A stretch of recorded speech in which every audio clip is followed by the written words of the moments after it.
A negative story about Tesla got some traction in the mainstream media, imagine that, but in just a few days it looks like it was not just all false, but it came from one of the short sellers. So I saw the story a few days ago, and as usually I say, let's just see if there's more details, let Tesla respond, let's see if there's an investigation, but it turned out that it really was worse than I thought. And let me tell you what happens. As a matter of fact, we're going to have Eli Burton of My Tesla Adventure tell you guys what happened in his weekly segment called Supercharged with Eli Burton. We're gonna actually go back in the day when very similar story happened to another manufacturer, and of course I want to talk about how is this all possible and legal. So we're gonna do that in just 1 second, and of course don't forget we have a few other exciting contributors that we've added this year. That includes the CEO of Faraday Future, Karsten Breitfeld, the teardown guru, Sandy Monroe, and Rich Rebuilds, a few others. So if you haven't subscribed to this channel, this would be a perfect time for you to click on that subscribe button. If you already have, there's more work to do, so click on that bell notification icon so you don't miss anything moving forward. All right, so let's talk about this because we got to be fair, right? So I'm going to try to kind of like figure out if there's any merit to the story, and again, I'm more even worried about how the hell this is even legal and possible. Of course, you guys can jump in the comment section. And before I talk to Eli, of course, a quick reminder that this video and this channel is sponsored by Byton. Check out their all-electric SUV called M-Byte. I can't wait for it to get here next year. It's also coming to Europe, and I strongly encourage you guys at least get on the reservation list because it's free for now. Tens of thousands of us made a reservation because it takes about a minute of your time and absolutely no money down. So why not do it? There's a link in the description of this video, so go ahead and reserve your Byton today. All right, without further ado, let's talk to Eli. Eli, can you give us a kind of a background on what happened and how did this all come to sort of a sad end, or I guess happy end at the end of the day? So this was a very entertaining saga, Alex. So basically what happened is a investor, a Tesla short seller by the name of Brian Sparks, went and filed a petition to NHTSA, NHTSA, basically on behalf of 123 owners who had individually filed different complaints over time, claiming that their vehicle experienced unintended acceleration. And where this gets interesting is that it was a short seller who actually wasn't affected by this unintended acceleration that filed the petition that ultimately NHTSA said it was going to look into. Well, the way these things work is anytime a government agency even says they're going to look into something, that is just clickbait and attention bait for mainstream media. And that's how this ended up being a story as quickly as it was. All right, well, so at first I said, well, what is the unintended acceleration? So what was the claim there and how many people actually reported that? So the total number of complaints is 123 to NHTSA. That's out of more than 500,000 vehicles on the road. And basically the claims being made are that people's vehicles accelerated when they didn't hit the accelerator, that they hit the brake and it accelerated, and or they just didn't hit the pedal at all and the vehicle accelerated. Now, here's the part about this that's interesting, is that no surprise, pretty much all of these complaints align with people who crashed their car, right? So very few of these complaints are happening from people who are just going down the road and all of a sudden their vehicle accelerated unexpectedly. It came from people who resulted in accidents. All right, but like, how is this? Okay, so you're saying there are two types of people here, right? One, at least one person, that guy who basically wanted to make money or lose less money. I think right now their target is to lose less money. And there are people who crash their cars and want to blame somebody else, and they decided to blame Tesla.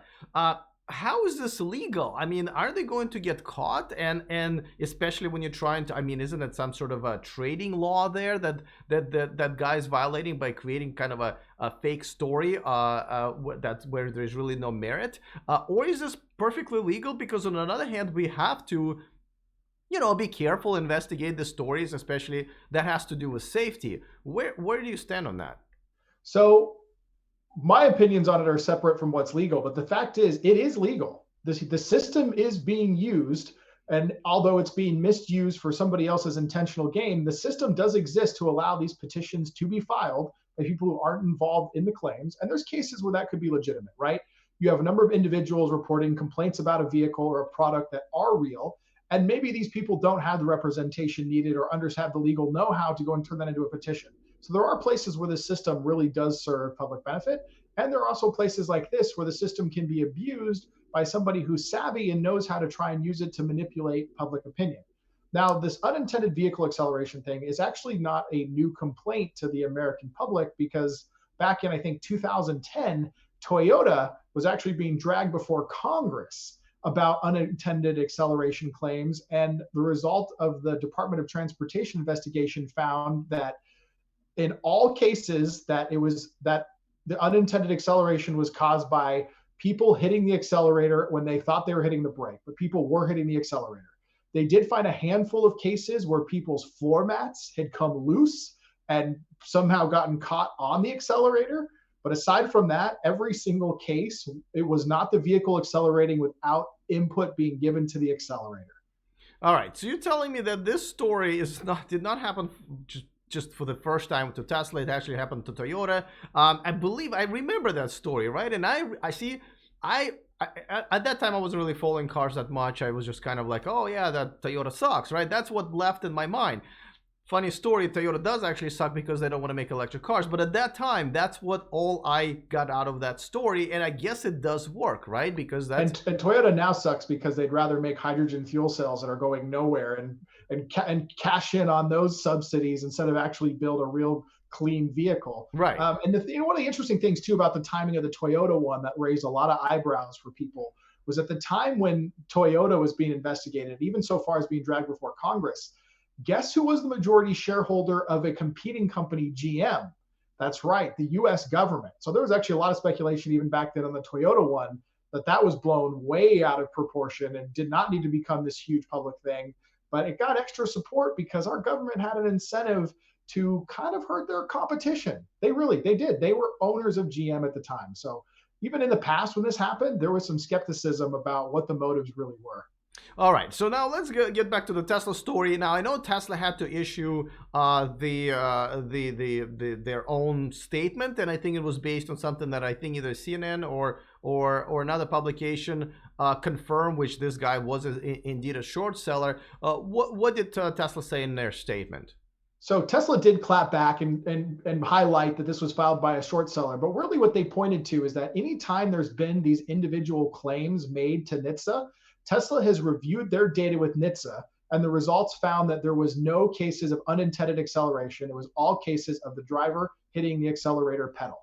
And there's even more to this too. So one of the famous Tesla hackers, who's a veteran in the industry and has been breaking down Tesla log data and hacking into the systems to get deeper information for a long time, came out on Twitter and said unequivocally, this is not possible for Tesla to have happened. It is impossible due to Tesla's design in their acceleration system for there to be an unintended acceleration. And it was interesting too, because he's somebody who said, look, there's plenty of things that we could be critical of Tesla for, that things that they've done stupid or done wrong in their design. He said, but their accelerator and decelerator system is really flawless. And they've designed it so that if there's ever a situation where the vehicle gets feedback on both pedals, both brake and the accelerator, the vehicle will default to the brake. If it ever gets a confusing signal, it will default to the brake. The input that is required for the accelerator actually has 2 different sensors that it hits, and they even have software written over the top of it that if you hit the accelerator in such a way that from the vehicle standpoint, it thinks was unintentional, meaning if it came at a weird angle or there's a number of different components to that it will actually not respond to that acceleration. So not only is Tesla's hardware design and how the input is selected not possible for the vehicle to accelerate unless the accelerator is hit, it even has software in place to help counteract things that it detects is most likely to be unintended driver input to the accelerator. And that's something that no other car out there has. All right. Well, but in all fairness, like I understand, obviously the story was made famous by for all around reasons, but do you think the investigation should still sort of happen just to make sure? Because as much as I want to trust Tesla, I just don't, because they're still a for-profit organization and they're defending their product. I would rather, remember that one time when apparently the stopping distance that they reported was completely incorrect, and they had to be called out by one of the reviewers, and they had to call back and say, okay, we screwed up. So do you think that even the chances are that this was a complete, a made-up story. Do you think we should still go ahead and investigate? And by we, I mean the organization that's qualified to do that, not me. Well, to be clear, on the case of the stopping distance, that didn't involve NHTSA, right? That involved a car and driver test, I believe, that highlighted the stopping distance wasn't adequate, and then Tesla fixed that with an over-the-air update. So that actually didn't involve NHTSA at all. But Right. in this case, this is a probe that NHTSA is basically going to look into. I doubt it will actually turn into any true formal investigation. And assuming Tesla's claims are right, which they likely are, NHTSA is going to look at this, say, yeah, we've already verified that these cases were driver error, and they're going to ultimately reject the case. And Right. one of the things, too, is you can look this up online. There's over 16,000 accidents a year, according to NHTSA, that are reported to be unintended acceleration that are a result of actual driver error.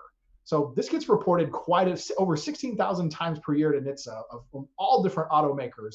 And even in their fact numbers, these are things that are reported and not true. Well, that I did not know. So there's tons of people out there saying that, no, not me, the human who made a mistake and hit a gas pedal accidentally or acceleration pedal when it comes to electric cars. It was definitely the people who made the car. All right, I am shocked that is the case, but that's people not willing to take responsibility. What a concept. And I guess that's where it comes down to, right? I mean, I see this all the time. I think this is the whole new world that we live in, that everybody wants to blame everything that they've done wrong on someone else. So, all right. And let's just give the handful of people a benefit of doubt. I'm sure there's somebody out there who really believes they hit the brake pedal and they got in a situation where their adrenaline kicked in, they panicked, react, and they probably thought, some of these people probably really thought they hit the brake pedal, not realizing they actually slammed on the accelerator. And in their memory of it, they probably think they hit it. But was that the case according to the NHTSA data? No, they didn't. But yeah, I guarantee there's people out there who got in an accident and were hoping to blame somebody else so they didn't have to pay for it. Yeah. Now, I personally think that, if... that's why there's insurance investigators, by the way. That's why that's such a huge industry. People make fake insurance claims. That is true. Well, but I still think, whenever they obviously have a report, and especially if they think it's valid, just checking in with Tesla saying, hey, can we look at this at this few cases and see and get the log data, and then they get it back and say, okay, looks like we're fine. So I still would want that to happen, not just for Tesla, with obviously all manufacturers, but oh man, I really think it should happen. I mean, they should look into it. The only unfortunate part about this is the way the court of public opinion works. All you have to do is cast doubt. It doesn't matter if it comes out to be untrue. The way the media covers these things is it does the same amount of damage if it actually was true, right? Because it puts a thing in people's mind. They're like, oh my God, Tesla's being investigated for unintended acceleration. When people hear that, they'll just remember that. And they'll just remember that as, oh, Tesla must have problems with unintended acceleration. So it's one of those things that's unfortunate, the way these things get covered, that the damage gets to be done even if the claims are completely false. Yeah, and that's what I was mentioning earlier when I wasn't paying that much attention to automotive industry and Toyota had this happen, even though now I've learned that it was like, I just learned today from you that there was all these years I thought that they really had a problem with unintended acceleration. So you're right, it does a lot of damage. And so I'm glad we get to make this video, at least set the record straight for those who are watching. But again, I always try to be unbiased and be on both sides. I think, all claims should be investigated at least equally from all manufacturers. So we're gonna leave it at that. Thanks so much for clarifying that. But I also wanted to talk about something exciting that you got going on in a couple of weeks that unfortunately I can't make it to, and it's put together by a couple of organizations that I've worked with before and still work with. But why don't you tell us what's happening? So I'm really excited for this because I think I'll get to hang out with one of your fellow contributors on the show, Tom Malogny, because this event is actually being co-hosted by Inside EVs and Evanex, and this is going to be a huge Tesla owners / EV meetup and event at this private venue in Miami on February 8th. It's going to start at noon. It's scheduled to end at 4, but trust me, the party is going to go way later than 4. And you can register for this event at evsandT.com. So kind of like the cars and coffee, but in this case, it's EVs and T's. It's definitely going to be a fun event. This is the first year they've done the event, but based on RSVPs already, there's going to be a couple thousand people there. It's going to be really exciting. A number of other YouTubers are going to be there. Starman's even going to make an appearance there. So it's going to be a lot of fun. All right, I'm looking forward to that. Unfortunately, I can't come. You know, I know Tom is also not coming. I know Inside EVs are sending someone else. Tom's been traveling so much. I don't blame him for just wanting to just spend some time at home, you know, with his wife. So yeah, he's not going to unfortunately make it. But I know you guys are going to have a lot of fun. So evsnt.com is where people should go. Hey man, thanks so much for joining me. And of course, as always, I will see you next week. Thanks, Alex. All right, guys. So, you know, you heard the man. If you're going to be in the area there, or just check it out and support the cause, of course. And as always, in the description of this video, you'll find the link to be able to buy Eli's the Starman, the Adventures of Starman Big Oil Strikes Back right here. You can even bundle it with this one, as you probably saw the posters behind him. He blew them up and framed them. That's pretty cool. So definitely support that cause, and it's actually good freaking comic book. So you know, and if you already own one, maybe you mentioned that in the description of this videos. By the way, all of this travel that I do, first of all, I appreciate all your Patreons who made it possible and my sponsors. If you want to see some of the behind the scenes stuff, videos and pictures, you can follow me on Instagram at E4Electric. As a matter of fact, I'm on all social media under that same username. And once again, if you haven't subscribed to this channel, just for the amazing contributors that I have, and I have a few more to announce probably in the next few months, don't forget to click the subscribe button and the bell notification icon so you don't miss anything moving forward. All right, guys, I'm looking forward to your comments. Other than that, see you next time, and remember to stay charged.